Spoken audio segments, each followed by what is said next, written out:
Hello বন্ধুরা, কেমন আছো সবাই? নিশ্চয়ই তোমরা সবাই খুব ভালো আছো। আজ আমার ছোটো ছেলেটার জন্মদিন, তো ওই জন্য মা ছেলেতে মিলে রাত্রি 12টার সময় একটু ছোটো করে সেলিব্রেট করলাম। পরের দিন ওর যেহেতু পরীক্ষা ছিল, সেই জন্য আর বেশি কিছু সকালবেলা করিনি, ছোটো একটুখানি ব্রেকফাস্ট করে একটু স্কুলে পাঠিয়েছিলাম। স্কুলের বন্ধুদের জন্য যদিও গিফটস নিয়ে গেছিলো, দুপুরবেলা ওর জন্য ছোট্ট একটু সারপ্রাইজের আয়োজন করেছিলাম। দুই দাদুকে বলেছিলাম বাড়িতে আসার জন্য, ওর সাথে লাঞ্চটা করার জন্য।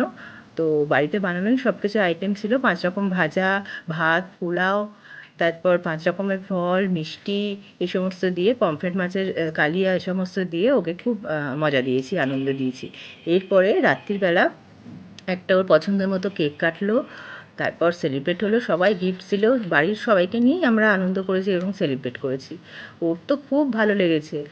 সেলিব্রেশন হওয়ার পর রাত্রে ডিনারে ছিল ওর ফেভারিট মটন বিরিয়ানি, চিকেন চাপ, মিষ্টি, তারপর চাটনি, এইগুলো সমস্ত। ওর খুব ভাল লেগেছে। আর অনেক দিন পর আমি ভিডিওটা করলাম। তোমরা সবাই জানিও যে ভিডিওটা কেমন হয়েছে। লাইক, শেয়ার আর কমেন্ট করতে ভুলো না প্লিজ। টাটা বন্ধুরা, ভালো থেকো সবাই, আবার দেখা হবে নেক্সট ভিডিওতে।